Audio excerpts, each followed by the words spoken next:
ആണവായുധ രാജ്യമായിരിക്കില്ല എന്ന കരാറിൽ ഒപ്പിട്ടതിന് ശേഷം അത് ലംഘിച്ചു. ഇറാൻ ചെയ്ത ഏറ്റവും ആദ്യത്തെ ലംഘനം അതായിരുന്നു. ഇസ്രായേലിനെയും അമേരിക്കയും ചൊടിപ്പിച്ചതും അത് തന്നെയാണ്. മറ്റൊന്ന്, വീണ്ടും ആണവായുധം വികസിപ്പിച്ചു. അത് വികസിപ്പിച്ചിട്ടുണ്ടോ എന്ന പരിശോധന നടത്താൻ അന്താരാഷ്ട്ര പരിശോധകർ വന്നപ്പോൾ അവരെ തടയുകയും ഒക്കെ ചെയ്തു. അപ്പോൾ ഇത് ഇറാൻ വരുത്തി വച്ച വിനയാണ് എന്ന് പറയാതിരിക്കാൻ കഴിയില്ല. ഇപ്പോൾ ഇറാന്റെ ആത്മീയ നേതാവ് ആയത്തുള്ള ഖമനേയിയെ വധിച്ചിരിക്കുന്നു. അതുമായി ബന്ധപ്പെട്ടുള്ള കാര്യങ്ങൾ ഇപ്പൊ പുറത്തു വരുന്നുണ്ട്. 10,000 ഇറാന്റെ തെരുവിൽ ഖമനേയിയുടെ ചിത്രങ്ങൾ പതിപ്പിച്ചുകൊണ്ട് ഇസ്രായേലിനെതിരെ മുദ്രാവാക്യങ്ങൾ മുഴക്കിക്കൊണ്ട് രംഗത്തിറങ്ങുന്ന കാഴ്ചകൾ കാണുന്നു. എന്താണ് ഇനി സംഭവിക്കാൻ പോകുന്നത്? ഇപ്പോൾ ഞങ്ങൾ ശക്തമായി തിരിച്ചടിക്കും, പകരത്തിന് പകരം ചോദിക്കും. ഈ ചോദിക്കുന്നതൊന്നും ഇസ്രായേലും അമേരിക്കയിലുമല്ല, മുഴുവൻ ഗൾഫ് രാജ്യങ്ങളിലേക്കാണ് പകരം ചോദിച്ചുകൊണ്ടിരിക്കുന്നത്. ഇസ്രായേലിലെ ടെൽ അവീവിൽ കുറച്ച് പ്രശ്നങ്ങളൊക്കെ ഉണ്ടാക്കി എന്നുള്ള വിവരങ്ങൾ പുറത്തു വരുന്നുണ്ട്. എന്തായിരിക്കും ഇനി സംഭവിക്കുന്നത്? ഇതിനിടയ്ക്ക് ഈ ഖമനേയിക്ക് ഒരു ഇന്ത്യൻ ബന്ധം ഉണ്ട് എന്നുള്ള വിവരങ്ങളും പുറത്തു വരുന്നുണ്ട്. അങ്ങനെയാണെങ്കിൽ ഇന്ത്യയിലെ ചില തീവ്ര ഇസ്ലാമിസ്റ്റുകൾ ഇന്ത്യയിലും പ്രതിരോധങ്ങൾ അല്ലെങ്കിൽ പ്രതിഷേധങ്ങൾ തീർക്കാനുള്ള സാഹചര്യം ഉണ്ടോ? ആർക്കും അറിയാൻ വയ്യാത്ത, അല്ലെങ്കിൽ ചുരുക്കം ചില ആൾക്കാർക്ക് മാത്രം അറിയാവുന്ന ഒരു സത്യമായി, ഇദ്ദേഹം UP-കാരൻ. അദ്ദേഹത്തിന്റെ മുത്തച്ഛൻ, അതായത് ബാരാമുങ്കി സ്വദേശി സെയ്ദ് അഹമ്മദ് എന്നാണ് അദ്ദേഹത്തിന്റെ പേര്. അദ്ദേഹത്തിന്റെ കൊച്ചുമോനാണ് ഖമേനി. ഇവിടുന്ന് അവിടെ പോയതാണ്. നമ്മൾ പലായനം എന്നൊക്കെ ചെയ്തവരാണ്, UP-കാരനാണ്. അപ്പം ഇദ്ദേഹം പലപ്പോഴും അവിടെ നമ്മുടെ ഇന്ത്യയിലെ അല്ലെങ്കിൽ ഇന്ത്യൻ നയതന്ത്രവുമായിട്ട് ബന്ധപ്പെട്ട് നമ്മുടെ ഉദ്യോഗസ്ഥന്മാരൊക്കെ ചെല്ലുമ്പോഴൊക്കെ ഇപ്പം ഈ മരിച്ചുപോയ അല്ലെങ്കിൽ കൊല്ലപ്പെട്ട അദ്ദേഹം പറയാറ്, ഞാൻ ഇന്ത്യക്കായിട്ട് ബന്ധമുള്ള ഒരാളാട്ടോ, ഇന്ത്യക്കാരനാണ് എന്നൊക്കെ പറയായിരുന്നു. അപ്പം ഇതിനകത്ത് വളരെ നാളത്തെ ഒരു ആഗ്രഹ അഭിലാഷം ഇസ്രായേലിന്റെ സാധിച്ചിരിക്കുന്നു എന്ന് വേണം കരുതാൻ. കാരണം ഇദ്ദേഹത്തിന്റെ തന്നെ ഏതാണ്ട് 30 കൊല്ലത്തിനപ്പുറമുള്ള ഒരു ഭരണം അവിടെ ഉണ്ടായിരുന്നു.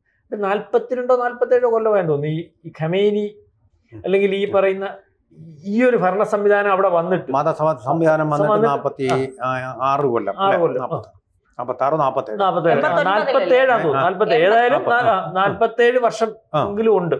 30 കൊല്ലത്തിന് അപ്പുറം ഇദ്ദേഹം ഇരിക്കുന്നുണ്ട്. അപ്പൊ ഇപ്പൊ കൊല്ലപ്പെട്ട ഖമേനി എന്ന് പറയുന്ന ആള്. അപ്പം ഇതിനകത്ത് ഇസ്രായേലിന്റെ ഏറ്റവും വേണ്ടപ്പെട്ട രാജ്യമായിരുന്നു ഇറാൻ ഒരു കാലത്ത്. അല്ലെങ്കിൽ ഈ റെസ്യൂം ചേഞ്ചിന് മുമ്പ്, അതായത് ഈ 48-ലാണെന്ന് തോന്നുന്നു, ഈജിപ്തിന്റെ നേതൃത്വത്തിൽ 7 അറബ് രാജ്യങ്ങൾ ഉൾപ്പെടെയുള്ളവർ ഇസ്രായേലിന്റെ തുടക്കത്തിൽ തന്നെ തീർത്ത് കളയുന്നതിന് വേണ്ടി തീരുമാനിക്കുകയും അന്ന് ഈ പറഞ്ഞതുപോലെ തന്നെ ഒന്നുമല്ലായിരുന്ന രാജ്യം ഒന്ന് ആലോചിച്ച്, നമ്മൾ പറയത്തില്ലേ, കുറ്റി അടിച്ചതേ ഉള്ളൂ രാജ്യത്തിന്റെ അതിലൊക്കെ വെച്ച് ആ സമയത്ത് ആക്രമിക്കുന്നു. അന്ന് ചെയ്ത പരിപാടി എന്ന് പറഞ്ഞാൽ ഇപ്പം നമ്മൾ സിന്ദൂരിൽ ഇന്ത്യ ചെയ്ത അതേ പരിപാടി അന്ന് ചെയ്തു. ഏറ്റവും ശക്തമെന്ന് ഈജിപ്റ്റ് ആയിരുന്നു. ഈജിപ്തിന്റെ ബേസിലടിച്ചു. അതായത് വ്യോമത്താവളങ്ങൾ അടിച്ച് നിലംപരിച്ച. കാരണം പണ്ടൊരു ഫയൽമാൻ പറഞ്ഞതുപോലെ, ഫയൽമാൻ അടിമേടിച്ച് പൊച്ചം തിരിഞ്ഞ് വീട്ടിൽ ചെന്നു. പെണ്ണുമ്പിള്ള ചോദിച്ചു, എന്റെ കൊച്ചാട്ടാ, നിങ്ങൾ ഈ ലോകം മൊത്തം അടിച്ച് നശിപ്പിക്കുന്ന ആളാ, ഇവിടെ കിടന്ന് കാണിക്കുന്ന അഭ്യാസം കണ്ടാൽ പറയാൻ വയ്യ. ഇപ്പൊ ഇത് എന്താ പറ്റി? എടി അവന്മാരെ നിലത്ത് നിർത്തിയിട്ട് വേണ്ട എനിക്കൊന്ന് അടിക്കുന്നു എന്ന് പറഞ്ഞ പോലെ ഈ ഈജിപ്തിനൊന്നും അങ്ങനെ തോപ്പിച്ചു. കാരണം വിമാനം പൊങ്ങാൻ സാധനം വേണ്ടേ? ഇത് ഇപ്പൊ നമ്മൾ ഈ പാകിസ്ഥാൻ ചെയ്ത പോലെ എല്ലാം നമ്മുടെ ഇരിപ്പുണ്ട്. ഇത് എടുക്കാൻ പണ്ട് ഒരു സാവകാശം തന്നെ എന്ന് പറഞ്ഞ പോലെയാണ് അന്ന് തോൽപ്പിച്ചു. ഇപ്പോഴും ഇവർ ഈ പറഞ്ഞ ഓപ്പറേഷൻ നടത്തിയത് അങ്ങനെയാണ്. കാരണം ഈ റെസ്യൂം ചേഞ്ചിന് ശേഷം അന്ന് പ്രഖ്യാപിക്കുകയാണ് സാത്താനും സാത്താന്റെ കുഞ്ഞും, അല്ല അമേരിക്കയും ഈ ഇസ്രായേലിനെ അന്ന് പ്രഖ്യാപിച്ചു. അന്ന് തൊട്ട് തുടങ്ങിയ യുദ്ധം. കാരണം ഇത് നമ്മളൊരു ബോംബിന്റെ പുറത്ത് കയറി ഇരിക്കുന്ന പോലെ. അപ്പൊ ഇസ്രായേൽ ഈ ഓരോ ദിവസവും അവർ ജീവിക്കുന്നേ, സ്ത്രീകൾ ഒരു തോളത്ത് കുഞ്ഞ്, ഒരു തോളത്ത് തോക്ക്, ഇതേ രീതിയിൽ അവിടെ നടക്കുന്നേ. എല്ലാവർക്കും അതേ രീതിയിൽ ട്രെയിനിങ്. നമ്മൾ പറയത്തില്ല 4 വഴിക്ക് നോക്കി നിൽക്കാനൊക്കെ. ഇതാ ഇസ്രായേലിന്റെ അവസ്ഥ. എത്രയുണ്ട് ഇസ്രായേൽ ലോകത്ത്? നമ്മുടെ ഈ കൈക്കകത്ത് ഒരുള്ള ചോറിരിക്കുന്ന പോലെയുള്ള ഒരു രാജ്യം. ആകപ്പാടെ 90 ലക്ഷം പേര്, അതിനകത്ത് 70 ലക്ഷം മാത്രം ജൂതന്മാർ, 20 ലക്ഷം മുസ്ലിങ്ങൾ. ഇത് വളഞ്ഞു നിൽക്കുമല്ലേ? നിസ്സാരക്കാരാണ്. ഇവനെ എല്ലാം ഫൈറ്റ് ചെയ്ത് നിൽക്കുന്ന കൂടെ അകത്തുമുണ്ട്. അകത്തുണ്ട് വളഞ്ഞ് ഫൈറ്റ് ചെയ്ത് നിൽക്കുക. ഇതിനകത്ത് ഇറാൻ എന്ന് പറഞ്ഞ രാജ്യത്തിന്റെ പരിപാടി എന്ന് പറയുന്നത്. ഇസ്രായേൽ കഴിഞ്ഞാൽ അടുത്ത ഇവന്റെ പരിപാടി എന്തോ അടുത്ത അറേബ്യൻ രാജ്യങ്ങളെ കയറുമോ? കാരണം ഈ ഷിയാ സുന്നി സംസ്കാരമാണല്ലോ. ഷിയാ സുന്നി സംസ്കാരം എന്ന് പറഞ്ഞാൽ ഷിയ ഇപ്പൊ ലോകം മൊത്തം ഷിയാ സംവിധാനത്തിലേക്ക് കൊണ്ടാണ്. ഇപ്പൊ എർദോഗന്റെ ആഗ്രഹമുള്ള ആളാണ്. അപ്പൊ ഈ നിരന്തരം അവരെ ആക്രമിച്ചുകൊണ്ടിരിക്കുകയായിരുന്നു. കാരണം ഇവന്മാർക്ക് ഈ പ്രോക്സികളെ വളർത്തുന്ന രാജ്യമാണല്ലോ ഇറാൻ. അപ്പൊ ഹമാസ്, ഹിസ്ബുള്ള, ഈ ഇതുണ്ട് ഹൂത്തികളുടെ പരിപാടി എന്ന് പറയാൻ ഇടയ്ക്കിടയ്ക്ക് ഈ നമ്മുടെ ഈ ബാക്കിയുള്ള GCC രാജ്യങ്ങൾ സമാധാനത്തിലിരിക്കുന്ന സൗദി മറ്റു രാജ്യങ്ങളിലൊക്കെ കയറി ഇയാളുടെ യൂറോപ്പിൽ കയറി, അതെല്ലാം സുന്നി രാജ്യങ്ങളാണല്ലോ. അവിടെ കയറി ഒരു ബോംബ് എടുത്ത് ഇവരുടെ എണ്ണക്കിണറിനകത്തിടുക, അല്ലെങ്കിൽ മറ്റേ കപ്പൽ പോകുമ്പോൾ അതിനകത്തിടുക, ഉള്ള കാശങ്ങ് മേടിക്കുക, ഇങ്ങനെയൊക്കെയുള്ള പരിപാടി. അതുകൊണ്ടാണ് അമേരിക്ക അവരുടെ താല്പര്യമുണ്ട് ശിവമാലിൽ രക്ഷ നേടാൻ വേണ്ടിയാണ് അവിടെ ഈ ബേസുകളും മറ്റു കാര്യങ്ങളും ഒക്കെ പോയി. അപ്പൊ ഇവൻ എന്നും ഒരു തലവേദനയാണ്. കാരണം ഒരു പരുവം കിട്ടിയാൽ രാവിലെ എണീറ്റ് ഒരു 3 മിസൈല് നേരത്തെ ഉള്ള പരിപാടി എന്ന് പറയാം ഹമാസോ ഹിസ്ബുള്ള ഇവരുടെ വീട്ടിലുണ്ട്. നമ്മൾ വിചാരിക്കും അന്ന് യുദ്ധം തുടങ്ങിയപ്പോഴേ, മിഡിൽ ഈസ്റ്റിലെ യുദ്ധം തുടങ്ങിയപ്പോഴാണ് നമ്മൾ യുദ്ധത്തെ പറ്റി ചേർന്നത്. എല്ലാ ദിവസവും അയണ്ടവും പ്രവർത്തിച്ചുകൊണ്ടിരിക്കുക. കാരണം ഇവന്മാർ രാവിലെ എണീറ്റ് നമ്മൾ രാവിലെ രാമരാമ ജപിക്കുന്നതല്ല 4 മിസൈല് ഇസ്രായേലിലേക്ക് വിടുക. ഇങ്ങനെ ഇരിക്കുകയാണ്. ആ സമയത്ത് ഇതിന്റെ കാരണക്കാരൻ അല്ലെങ്കിൽ ലോകം മൊത്തം പ്രോക്സികളെ വളർത്തുന്നതിന്, ലോകത്തിന്റെ സമാധാനത്തിന് വിഘ്നമായിട്ട് നിൽക്കുന്ന ഒരു ഭരണാധികാരി തന്നെയായിരുന്നു ഈ പറയുന്ന ഖമേനി. ഇടയ്ക്ക് വെച്ച് കാശ്മീരിലെ കാര്യം പറഞ്ഞപ്പോൾ ഇന്ത്യ പറഞ്ഞ ആവശ്യമില്ലാത്ത വർത്തമാനം വേണ്ട, പിന്നെ പുള്ളി ഒന്നും പറഞ്ഞിട്ടില്ല.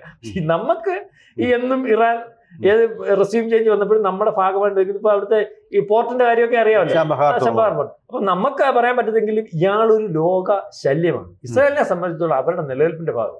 അവർ നേരത്തെ ഇതിനെ പോയിന്റ് ബ്ലാങ്ക് നിർത്തിയ ഈ ട്രംപ് വരുന്നതിന് മുമ്പ് ബൈഡനുള്ള സമയത്ത് അന്ന് പറഞ്ഞാണ്ട് നമ്മുടെ കസ്റ്റഡി ഈ തോക്കിന്റെ തുമ്പത്തിരിപ്പുണ്ട്, വെടിവെക്കണോ എന്ന് പറഞ്ഞ് വിട്ടേരെ. ഇപ്പൊ വേണ്ടാന്ന് പറഞ്ഞ് വിട്ടതാ. കാരണം ഇവര് വിചാരിച്ചിരുന്നതെന്ന് പറഞ്ഞാൽ ഇയാളിലെ ഒട്ടാപ്പക്ഷിയുടെ അവസ്ഥയാണ്. ഒട്ടാപ്പക്ഷിയുടെ പരിപാടി അറിയത്തില്ല സാർ. അല്ല, ഓടി ചെന്നിട്ട് ഇയാള് തലയങ്ങ് പൂഴ്ത്തി വെക്കും. ഇതിന്റെ വിചാരം പിന്നെ എന്നെ ആർക്കും കാണാൻ പറ്റത്തില്ല എന്ന് പറഞ്ഞാല് ഈ ഖമേനി കമ്പറിലൊക്കെ കയറി ബംഗറിലൊക്കെ കയറി ഒളിച്ചിരിക്കുക. പക്ഷെ അദ്ദേഹം വിചാരിക്കുന്നത് ഏറ്റവും സേഫായിട്ട് വിളക്കൊക്കെ അണച്ച് മൊബൈലൊന്നും ഉപയോഗിക്കാതെ ഒരു സംവിധാനം ഇല്ലാതെ അല്ലെങ്കിൽ 7 ലെയർ സിസ്റ്റത്തിൽ ഇരിക്കും. പക്ഷെ ഇയാളുടെ അപ്പുറം ഇപ്പുറം നിൽക്കുന്നവന് ഹമാസുകാരനാ, അമേരിക്കൻ ചാരസംഘടനയുടെ ആളാന്നുള്ള കാര്യം ഇവരറിയുന്നില്ലല്ലോ. അപ്പം ഇവരുടെ റഡാറിൽ തന്നെയായിരുന്നു ഇയാൾ എപ്പോഴും. എത്ര സുരക്ഷിതമാണെന്ന് പറയുമ്പോൾ അതുകൊണ്ടാണ് ഇന്നലെ തുടക്കം തന്നെ നമ്മൾ അറിഞ്ഞപ്പോഴാണ് 9 മണിക്ക് തുടങ്ങിയ ധാരണ എങ്ങനെയാണെന്നറിയാം. അമേരിക്കയുടെ മണ്ടയ്ക്ക് ബോംബിട്ടുണ്ടാകും. ഈ അവിടുത്തെ ഈ യുദ്ധം സെറ്റ് ചെയ്ത് വെച്ചിരുന്ന പ്രധാനപ്പെട്ട നേതാക്കന്മാരെ മൊത്തം കൊന്നുകൊണ്ടാണ്. നേരത്തെ ഈ 12 ദിവസത്തെ ഒരു യുദ്ധത്തിൽ തന്നെ ചെയ്തേ. അവിടോട്ട് കയറി അന്ന് ചെയ്തെന്ന് പറഞ്ഞാൽ അതിനകത്തു നിന്നായിരുന്നു അവർ ഈ പറയുന്ന ഡ്രോൺ ഓപ്പറേറ്റ് ചെയ്ത് അതിനകത്ത് കയറി അതിനകത്തുനിന്ന് വിടുമായിരുന്നു. ആദ്യമേ ശാസ്ത്രജ്ഞന്മാര് 20ഓളം പേര് കൊന്നുകൊണ്ടാ തുടങ്ങുന്നേ. ഈ ഭയങ്കര വിദഗ്ധമായിട്ടുള്ള അല്ലെങ്കിൽ അതിസാഹസികമായിട്ടുള്ള ആർക്കും ഊഹിക്കാൻ പറ്റാത്ത രീതിയിലുള്ള ഓപ്പറേഷൻസ് ആണ് ഇസ്രായേൽ നടത്തുന്നത്. മറ്റേയാള് വട്ടം നിന്ന് കൊടുക്കും, നമ്മൾ പറയത്തില്ല. പക്ഷെ ഓപ്പറേറ്റ് ചെയ്യുന്നതിന്, കാര്യങ്ങൾ ചെയ്യുന്നതിന് ബുദ്ധിയും ധൈര്യവും. കാരണം ധൈര്യം പറഞ്ഞിട്ട് പണ്ട് ഈ ഇദ്ദേഹം പറഞ്ഞ പോലെ, ശിവജി പറഞ്ഞ പോലെ മരിക്കുമെന്ന് കണ്ട് യുദ്ധം ചെയ്യണം. സാറേ ഈ മരിക്കും, നമുക്ക് നമ്മുടെ ശരീരം രക്ഷപ്പെടണമെന്ന് പറഞ്ഞിട്ട് കോവിഡ് ആണല്ലോ, നമുക്ക് ഫുൾ എനർജി മരിക്കേണ്ടെന്ന് യുദ്ധം ചെയ്താല് എന്ന് പറഞ്ഞ പോലെ ഇസ്രായേലിന്റെ അവസ്ഥ. ഏതായാലും ഇപ്പം ഇത് ഇദ്ദേഹത്തിന്റെ ഒരു ക്രെഡിറ്റ് എവിടെയും നമ്മൾ പറയത്തില്ലേ, ചന്ദ്രൻ ചെന്നാലും ഇന്ത്യക്കാരൻ കാണാം, ഇയാള് ഇന്ത്യക്കാരനാണ്, മരിച്ചു വരും. അപ്പം അതിനകത്ത് നമുക്കൊരു വിഷമമുണ്ട്. ഒരുപക്ഷെ ഇത്രയും ധൈര്യം കാണിച്ചതും ഇന്ത്യ സംസ്കാരത്തിന്റെ ഒരു ഗുണമായിരിക്കും കേട്ടോ. ഉത്തർപ്രദേശിനോട് ചേർന്ന് കിടക്കുന്ന, ഉത്തർപ്രദേശിനോട് അടുത്തുള്ള സംസ്ഥാനമായിട്ടുള്ള ഇവിടുത്തെ ഈ ഫാക്ടറി, സ്ഫോടക ഫാക്ടറിയിൽ 17 പേര് മരിച്ചിരിക്കും. ഇതിപ്പോ ഇവിടുത്തെ നമ്മൾ ഈ പറഞ്ഞു കഴിഞ്ഞതിന് ശേഷം ഇവിടുത്തെ ഗണഗുണന്മാർക്ക് ഇത് അറിയത്തുള്ളൂ, മനസ്സിലായില്ല. അല്ലാതെ ഇത്രയുള്ള ഓരോന്നും ഇവർക്കില്ല. ഏതായാലും ഇത് പ്രക്ഷോഭം ലോകത്ത് വ്യാപിക്കുകയാണ്. ഇതിന്റെ കൂടെ വേറെ കാര്യം കൂടെ ഉണ്ട്. പാകിസ്ഥാനിലും തുർക്കിയിലും ഈ പ്രക്ഷോഭം വ്യാപിച്ചുകൊണ്ടിരിക്കുന്നു. ആ പ്രക്ഷോഭം വ്യാപിച്ചാൽ ആ കാരണം കൊണ്ട് ഇതിനകത്ത് ഇപ്പൊ തൂത്തുവാരി അടിക്കാൻ സാധ്യതയുണ്ട്. കാരണം അറിയാം, ഇതിനകത്ത് യുദ്ധം വ്യാപിക്കുകയാണെങ്കിൽ പാകിസ്ഥാനിൽ അക്രമം തുടങ്ങി യുദ്ധം വ്യാപിക്കുകയാണെങ്കിൽ എല്ലായിടത്തും വ്യാപിക്കുമ്പോൾ ഇത് 2 ചേരിയാവും. ഇപ്പൊ തന്നെ റഷ്യ, ചൈന, ഇന്ത്യയും പറഞ്ഞിട്ടുണ്ട്, ഇന്ത്യ ഇടപെടുന്നുണ്ട്. അല്ലെ ആ രീതിയിലേക്ക് യുദ്ധം നീണ്ടുപോവുകയാണെങ്കിൽ ഇതിന്റെ കെയർ ഓഫിൽ, നാറ്റോ രാജ്യത്തിന്റെ കെയർ ഓഫിൽ അല്ലാതെ തുർക്കി നിൽക്കുന്ന ഒരു അവസ്ഥ വന്നാൽ, ഇന്നലെ പറഞ്ഞ പോലെ തുർക്കി നിൽക്കുന്ന അവസ്ഥ വന്നാൽ, നേരത്തെ സഹായിച്ചതുപോലെ ഇറാന്റെ ഭാഗമായിട്ട് നമുക്ക് ദൈവത്തിന്റെ മക്കൾ എന്നുള്ള രീതി സഹായിക്കുന്ന വന്നാൽ തുർക്കിയെ സ്കെച്ച് ചെയ്ത് വെച്ചേക്കുക. ഈ നാറ്റോ രാജ്യം എന്നുള്ള ഒറ്റ കെയർ ഓഫിലാണ് തുർക്കി രക്ഷപ്പെട്ടിരിക്കുന്നത്. ഇത് കൊണ്ടുവന്ന് ഈ ഇന്ത്യയുടെ സഹായമുണ്ട്. ഇന്ത്യ ഇതെല്ലാം കൂടെ അവരെല്ലാം കൂടെ സംസാരിച്ച് വെച്ചിട്ടുണ്ട്. ഇവനെ പാകിസ്ഥാനെ കഴിഞ്ഞ ദിവസം ഇത് വേറെ വാർത്തയിൽ വരുന്നുണ്ട്, വ്യക്തത ഇല്ലാത്തതുകൊണ്ട് ഞാൻ പറയാത്തത്. മുനീറിനെ പൂട്ടിയിട്ടുണ്ട് അമേരിക്ക.